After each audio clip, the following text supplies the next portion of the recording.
আসসালামু আলাইকুম। শামস মেডিসিন টিপসে আপনাদের সবাইকে স্বাগতম। আমি আবারও চলে আসলাম আপনাদের মাঝে নতুন একটি টপিকস নিয়ে। আজকে আমার টপিকস হচ্ছে ডেক্সট্রিম সিরাপ।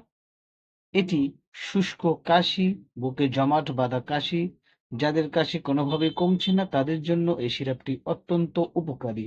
সুতরাং সিরাপটির সবকিছু অর্থাৎ ভিডিওটি শুরু করার পূর্বে আপনাদের কাছে আমার রিকোয়েস্ট, প্লিজ চ্যানেলটি সাবস্ক্রাইব করুন এবং এই ভিডিওটি আপনার টাইমলাইনে শেয়ার করে দিন।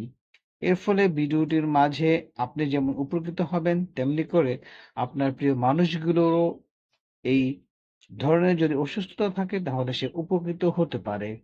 সুতরাং ভিডিওটি আপনার টাইমলাইনে শেয়ার করে দিন এবং চ্যানেলটি সাবস্ক্রাইব করুন। চলুন আমরা চলে যাই আমাদের মেইন টপিকসে। ডেক্সট্রিন সিরাপ হলো একটি সম্মিলিত ওষুধ যা সাধারণত কাশি, নাক বন্ধ হওয়া এবং অ্যালার্জির সাথে সম্পর্কিত লক্ষণগুলি উপশম করতে ব্যবহার করা হয়।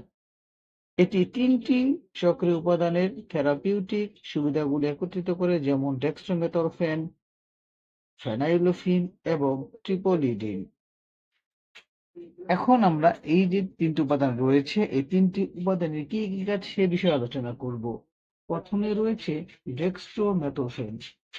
ডেক্সট্রোমেথরফেন হলো একটি কাশি দমনকারী অ্যান্টিটিউসিভ যা মস্তিষ্কের কাশি কেন্দ্রের উপর কাজ করে কাশির প্রতিফলন দমন করে।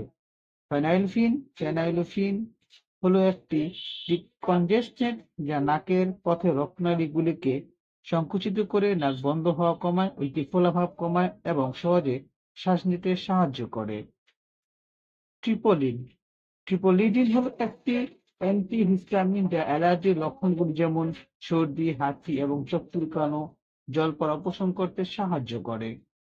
এ পর্যায়ে আমরা জানবো যে এটি আর কোন কোন ক্ষেত্রে ব্যবহার করা হয়, যেমন শুষ্ক এবং বিরক্তিকর কাশি, নাক বন্ধ হওয়া, অ্যালার্জি লক্ষণ যেমন হাঁচি এবং সর্দি।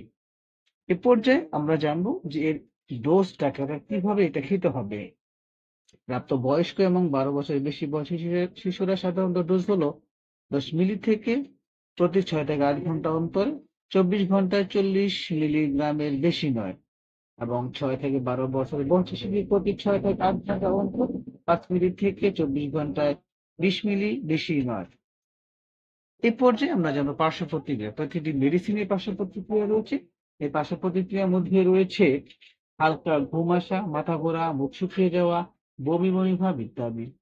গর্ভাবস্থা এবং স্তন্যদানকালে এটাকে খাওয়া যাবে কিনা। গর্ভাবস্থা বা বুকে দুধ খাওয়ানোর সময় এই ওষুধটি ব্যবহার করার আগে একজন ডাক্তারের সাথে পরামর্শ করতে হবে। অর্থাৎ যারা গর্ভাবস্থায় রয়েছেন এবং স্তন্যদান করাচ্ছেন তাদের যদি এই ধরনের কাশি হয়ে থাকে এবং এই সিরাপটি সেবন করতে চান সেক্ষেত্রে অবশ্যই ডাক্তারের সাথে পরামর্শ করতে হবে। সুতরাং ডেক্সট্রিন সিরাপ কাশি, নাক বন্ধ হওয়া এবং অ্যালার্জিজনিত লক্ষণগুলি পরিচালনার জন্য একটি একক ফর্মুলেশন একটি বিস্তৃত সমাধান প্রদান করে থাকে। সুতরাং ডেক্সট্রিন সিরাপ সম্পর্কে আপনাদের যদি কোনো কিছু জানার থাকে আমাদেরকে কমেন্টস করে জানিয়ে দিন। আমরা আপনাদের কমেন্টস গুলো যথাযথ উত্তর দেওয়ার চেষ্টা করব। ভিডিওটি ভালো লাগলে এবং উপকারী মনে হলে বন্ধুদের সাথে শেয়ার করে দিন। আপনাদের কাছে আবারও রিকোয়েস্ট, চ্যানেলটি সাবস্ক্রাইব করুন এবং ভিডিওটি আপনার টাইমলাইন থেকে শেয়ার করে দিন। আজ এ পর্যন্তই, আবার কথা হবে নতুন কোনো টপিকসে। সেই পর্যন্ত সুস্থ থাকুন। খোদা হাফেজ।